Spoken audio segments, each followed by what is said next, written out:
What is going on, everybody? Welcome back to Phones and Drones. So we finally have it in-house, that new 16E, the latest iPhone in the 16 family of devices. And really, this is no longer a budget device. This is meant to take place of the new iPhone SEs in the past. And yeah, that SE monkier seems to be gone. There's already rumors about a 17E being in flight. This baby only comes in two colors, white and black. They both have a nice matte finish.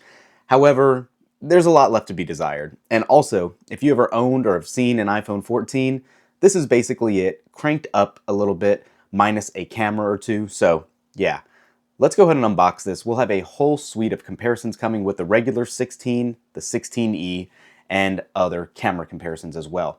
Let's jump right into it. So as you can see here, we have an iPhone 16 and a 16 Pro Max that I'll just show you quick side-by-sides once we unbox this. Apple does state that this is the longest battery life on an iPhone with a 6.1-inch display, and we'll definitely be putting that to the test. Packaging is very familiar and reminiscent of recent years. No dynamic island, unfortunately. You still do have that notch cut out, but no big deal, not here nor there. And the only area on the packaging where it even indicates it's a 16E is on the back, nothing on the sides. Let's go ahead and rip this baby open. Same two pull tabs that Apple's been using for a while, and the packaging will just slip right off. And again, as you can see, we did get that white version for something a little different, more muted colors. I do think that black looks good, but glancing at this really quick too, there's nothing else even on the back of the device. There's no numbering, no wording, simply just has that Apple logo, and that's it. You do get that 148 megapixel fusion camera, as Apple's calling it, a couple speakers, LED dual tone flash, and then on the front of the device, you know you're going to have that notch. You do not, in the US, get a SIM card slot. It is all eSIM. Power button, volume rocker, and yes, the one thing you do get is a action button. So let's get this powered up. I'm going to go ahead and just set it down for a second over here, and you can see that comparison.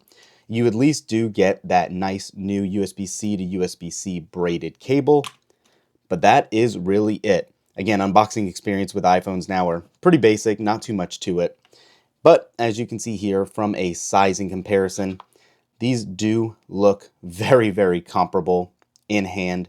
They do feel about the same. The one thing that is going to lead a lot of people to want to get this device over perhaps the 16E is the $200 price point on the E, being less expensive than the 16 base model as it is. It does have much more of a modern look, obviously, from the old SE. You do have a OLED display. It is unfortunately only 60 Hertz, and you do have a much better upgraded camera. And again, that 6.1-inch display is top notch. Now, the one call out here that is going to drive people to this, like I was saying, is the A18. That powering chip is going to be able to give you Apple Intelligence and a lot of features that were reserved for the 16 series. One thing I do want to say though, this phone, even though it's being marketed as an iPhone 16 family device, I don't think that's necessarily really fair to say, simply for the fact that this is, yes, using the same chip that's in these devices below. However, there is a lot of old here, again, including not having that dynamic island, including not having that camera control. There's just a lot left to be desired with this, especially from raising the price point $200, excuse me, I guess really from $399 to $429 now to $599.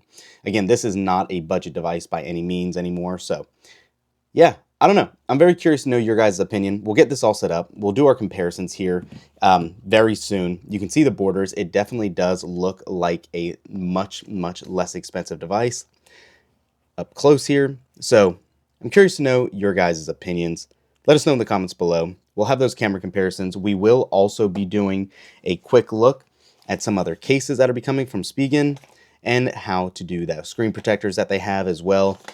So yeah, make sure to subscribe to the channel for that. Turn on notifications so you're made aware when those go live, and we'll catch you in the next one. Peace.